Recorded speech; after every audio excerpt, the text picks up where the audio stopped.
Ang atong unang pagbasa mga igsuon naghisgot aning misa. Matud pang San Pablo, mangaon gyud sila. Sa una, panihapon gyud to alang sa Ginoo kay ang ato gong santos nga misa didto manigasugod sa Last Supper. Nya muna ang gusto gyud nila ilang gipadayon mangaon nya hangtod nga inig pangaon nila ang ubang mga tinun-an dili na maghuwat nga na sila ritual. Ang uban mag-iya-iya na lang mukaon ba na sintro sa kaon wa na masintro sa selebrasyon. Na bang ang ila na lang kaugalingon mo ibusgon mo na ang resulta matud pang San Pablo nagpakauwaw na lang mo kay ang uban ninyo nabusog, ang uban way kaon, ang uban kay inyo nangahubog kay ang bino kay sa una to pan gyud og bino ba.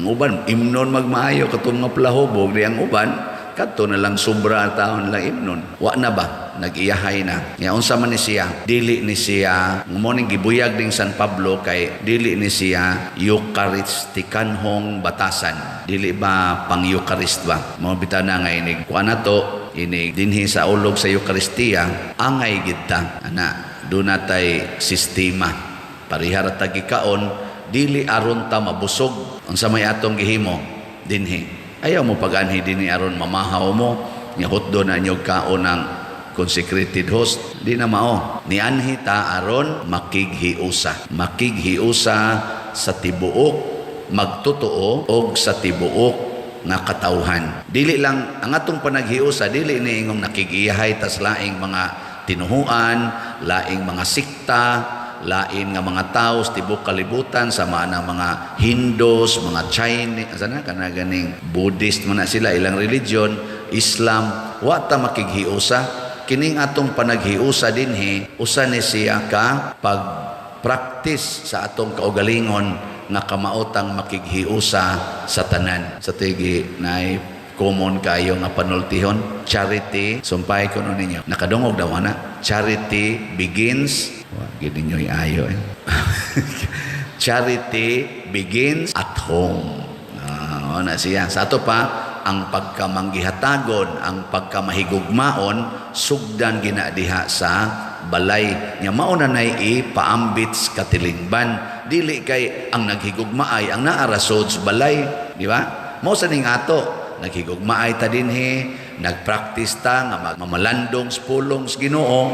Aron ato ning ighumas misa ipaambit ni ngadto sa tanan mo nay nahitabo ni Kristo unsa may nahitabo sa atong ebanghelyo ang ni-request niya usa ka tawo tan-awag ang imong anak mo take na nag-board exam Ginoo taon maluoy taon kabupasar unta Ginoo nga tambong kag kaakom reject man gyud nimo diretso ang ato bang style ba muduo lang ta Ginoo makailalang tas kaluoy sa Ginoo kung mahimo natang makaluluoy ayaw usana ang Eucharistia pagpakighiusa hando mo nato ang kamatayon sa Ginoo unsa may iyang kamatayon tungod sa dako niyang kaluoy nagpakamatay siya nato og ang atong pagpalawom sa atong kasinatian aning maong kamatayon ato ginang sagupon dili kay ibaliwa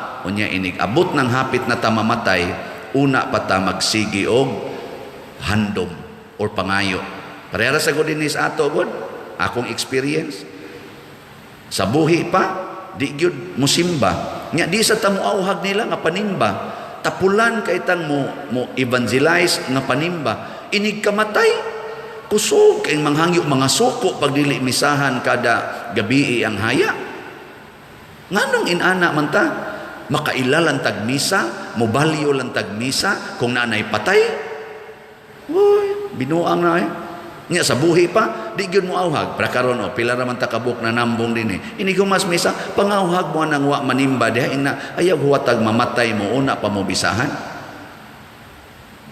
ngano maghuwat man ta inig kamatay kada pagyud gabi mo na karon di na ta kada gabi magmisa basta di ka aktibo simbahan katulo lang haya kaupat ang lubong nya mamugos gyud padiroy misahe lang padiroy misahe lang nya sa buhi pa di jud ka mamugos nila nga pasimbahon Sugot agi-agian ra gid na nimo.